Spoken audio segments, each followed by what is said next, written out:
So I will fight for free, but you're going to have to pay me a bunch of money to cut weight. I have 80 fights, or real close to 80 fights. And you know what? You guys have seen a lot of them at this point. Man, I've been on TV fighting for decades. I mean, literally decades. I've been on a form of TV for getting close to 20 years. I'm not at 20 years yet, but I'm getting real close. And in that time, I have cut weight, I mean, so many times. And that's not even to count the wrestling I did beforehand. I wrestled in high school and college. I wrestled at whatever weight I walked around, so I didn't really have to cut. I just watched what I was eating. But as a professional MMA fighter in the UFC or Bellator or King of the Cage or MFC or any of those, I've had to cut weight many times in many different circumstances. And there is a list of 5 things that are the worst. They're what make weight cutting terrible. And I'm going to give that list, and I'm also going to give you the second hardest weight cut I've ever had. I'd give you the first, but that's a story in itself. I can't dilly-dally with that one. The second one has to do with the Ultimate Fighter, so it's a lot of fun. This is my weight cut to get on the Ultimate Fighter. I was 170 pounds, or I was supposed to be 170 pounds. I had been spending my entire career fighting at either 205 or 185. At one point, I said I was trying to get on the Ultimate Fighter, and they kept pulling my weight class. So I tried at 205, they cut it. They tried at 85, they cut it. They tried at 70, they cut it. And I said, fine, screw it. I just won't do that. And then eventually, like 2 or 3 seasons on the road, they said, hey, Sam, we are going to do, a 170, pound tough event again. Can you still make 170 pounds? And I said, you know what? Oh, yeah, I'll do that. He said, all right, good. You have 29 days. The clock is ticking. I was about 35 pounds heavy, and I had never made a big cut like this. A big cut from 35 pounds in 29 days is not an easy cut. And so that takes me to number one. Number one, the hardest part of a weight cut is recognizing what you have to do. I mean, really grasping and just knowing the pain and the suffering that is going to be coming, and then accepting it. So accepting the weight loss or the weight cut is number one, and I never look forward to that part. So I've accepted this opportunity to fight on the Ultimate Fighter. So I'm accepting the opportunity to make $100,000, and that's what it took to make me say, yeah, I can make 170. Is the thought that I was gonna win $100,000 and become the next Ultimate Fighter. Get that cool trophy, be able to show it off to everyone for the rest of my life, and I was looking forward to that. And I said, okay, I'll cut the weight. So the next part of any weight cut is learning how to cook. And at the point, so that's actually number 2 or 4 if I'm going backwards. Number 4, the most difficult thing is you got to cook. You got to figure out how to eat, when to eat, what to eat, how to eat, when, who, when, where, all that stuff. You got to be able to do it. And at the time, I didn't have any idea what I was going to do. I did prunes. I ate prunes as my prime. It's like prunes and oatmeal. That is what I ate for about a month. And it's all wrong. I mean, I know now. I now work with Lockhart and Leith, and I'm a certified nutritionist myself. But at the time, I was fine by the seat of my pants. I had no idea. I knew prunes make you poop. If you poop enough, you lose a bunch of weight. And so that's what I did. And the guys made fun of me on the show. They said, you did what? I said, well, I didn't know what to do. I had a lot of weight to lose and not much time to do it. Mike Ricci and Colton, I believe they made fun of me the worst. And rightfully so at the time. I mean, I made weight. I did. I made weight, and it was terrible, but I did make it. And so they were wrong and I was right, and I'm going to go to my grave believing that.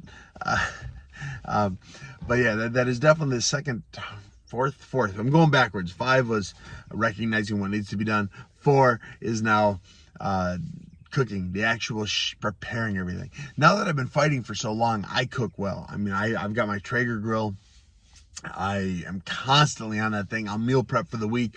Usually salmon. I love salmon, and I like fish for my weight cuts. So I'll grill up my salmon early in the week. I'll get my asparagus, my peppers, my this, my that.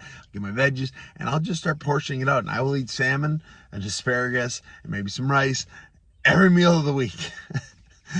But come fight time, I'm ready for anything else than salmon. But that is typically what I do. I'm actually going to go cook a whole bunch of stuff this morning when I'm done filming this. So, number 4 is cooking the actual food. So I've accepted the fight. I am preparing my body to lose a whole bunch of weight and not a whole lot of time. I am a certified prune chef at this point.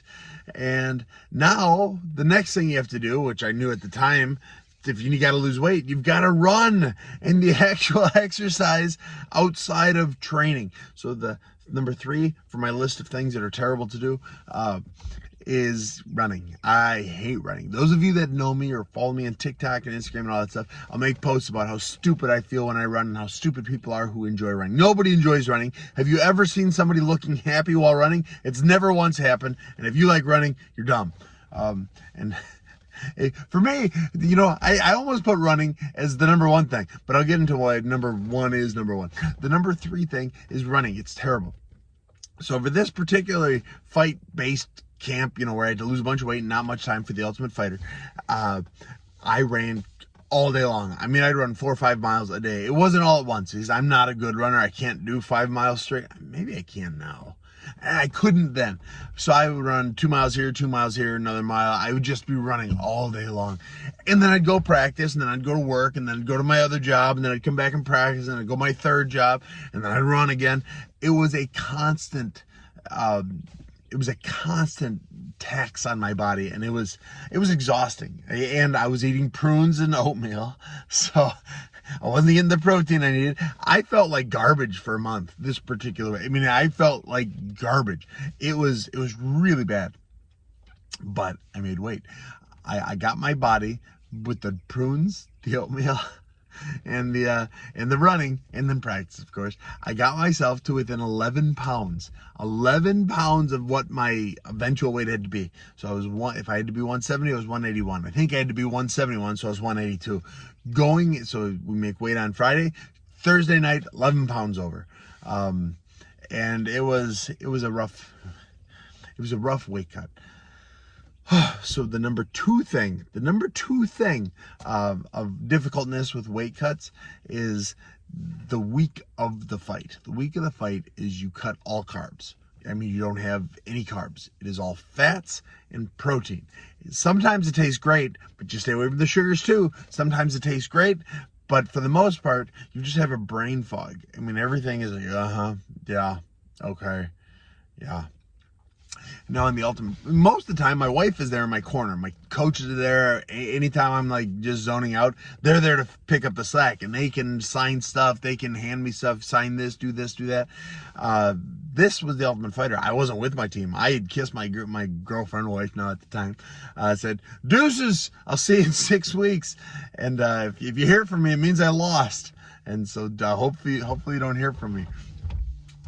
So I got onto the hotel room where they're keeping us, and I'm signing everything, and they say, all right, well, what we're going to do next is tonight we're going to send you over to, it was like a 24-hour fitness or something. They said, we have a sauna, we have a hot tub, we have stuff over there.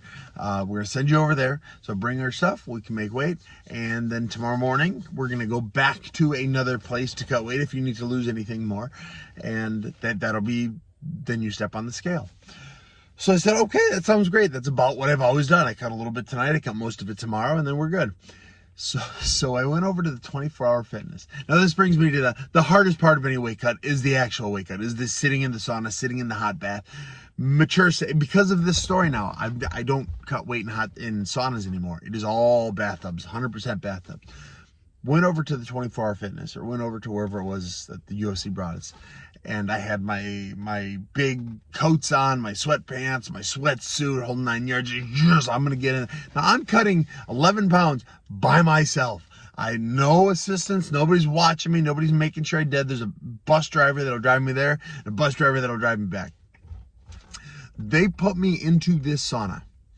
Or they put me into this building with a sauna. I then put myself in the sauna. All right, let's do this. And I am psyched up. I'm ready to go. And as I'm sitting in that sauna, I swear to goodness, 2 minutes went by and I started blacking out. Like the world started closing in around your eyes. Like, my head hit and I got out. It's like, well, what was that? I'd never experienced anything like that before. I mean, and then you get out and you're still in the stuff, so you're still hot. Even though you're sitting poolside now, you're still hot. You're kind of up there just dying. It's like, and your brain is freaking out. I have 11 pounds. I know I haven't lost 1 ounce yet. There's no reason I should be blacking out in it. I feel okay. I mean, I've been drinking water. I'd always been a water loader, so I had water in me. And I was sitting there just really worried about what was going on. It's like, my heart rate's going. You're just sitting there, and I was dying. So I took a second. I took a few minutes. Laid there. Said, okay. Maybe it was just you're getting in. Your body's being shocked a little bit. Maybe that's all it was. I said, all right, let's give it another shot. Cool off. Took everything off. Whew, all right. Put everything back on. Went back in the sauna. Said, all right, here we go. We're going to do 20 minutes. 20 minutes in the sauna. And I'm already sweating a little bit because I was panicked. And all of a sudden, started zoning out again. I mean, the dark started coming in. And I said, no, I'm going to stay in. And then I just about fell off, and I climbed out of the sauna. And there was some other guy in the sauna with me. I don't remember who it was, and he had nothing to do with me. He was doing his thing. I was doing my thing. We didn't interact in any way. I'm sure he was looking at me thinking, well, that guy sucks at everything. So I crawl out, I unzip, and I'm just catching my breath as best I can. I'm freaking out at this point. He's like, God, I can't cut weight. I can't sit in the sauna. Oh my goodness. So I took everything off, and I was hyperventilating. I was panicking so much and so hot, and I took everything off. I rolled into the pool to cool myself off, and that actually helped. I hit the cold water, my body chilled out a little bit. So that worked all right. So I said, well, Christ, I can't cut weight. I said, okay, what do I do? Well, I could cut it all tomorrow morning. Tomorrow morning it'll be okay. Tomorrow morning it is. So the bus driver took me home, suited back up, took me home, and I went to my hotel room, and I was just pacing. I mean, panicking. It's like, I have 11 pounds. I've never cut 11 pounds before. While I was in the hotel room, I remember someone, I don't even remember who it was that said it. Somebody had said it at one point. Said, just take a hot bath. Hot baths work. And I said, okay. And they said, when you're done with the hot bath, you wrap yourself in blankets, and that's how you lose weight. I don't remember who told me this, but I said, you know what? Screw it. I'm not going to wait till tomorrow morning. Let's try it now. Let's see if I can cut weight right now. So I started the hot bath, and now, again, I did everything how I thought it worked, not how it actually worked. I turned that bastard as hot as I could. I mean, as you're sitting in, pardon my language, my nuts hit the water, and whoa! And you sit back up, so you turn the cold on. You try and make it a little more tolerable. And then you get in that water, and I sat there for 20 minutes. I was pouring sweat, and I wasn't blacking out, and it was just pouring, and I wasn't blacking out, and I was pouring. And I did about 25 minutes. I got out, wrapped myself in a duvet, laid on the floor, and said, oh God, this is terrible. Which is, again, why it's number one is the actual weight cut. It's because at no time of this weight cut do you feel good. No time. So I lose weight. I lost 3 or 4 pounds in that first bath. Oh my God. I have never lost 3 or 4 pounds in a sauna. Never once. And I did in this bath. So I said, okay, this is how we're doing it. So I got myself up. And again, now there's not even people to see if I die. I am doing this by myself in a hotel room. They wouldn't know I'm dead for at least 12 hours. So I get back in, and I go back and forth. And I just about make weight that night. Eventually I go to bed just dying. I said, I'll do the rest in the morning. So the next morning came up. I'm still feeling like garbage. They take me over to 24-Hour Fitness or whatever it was. I sit in the sauna. I lose another pound or two, and I'm on weight. At least I was close. We got over to the venue. We all had a practice weigh-in. I practice weighed in. I was 0.6 over. It's like, God blessed. So I'm dying, dehydrated. I've been cutting for a long time at this point, and now I have to get suited up, and I'm outside in the desert heat of Las Vegas, running around the parking lot trying to make weight.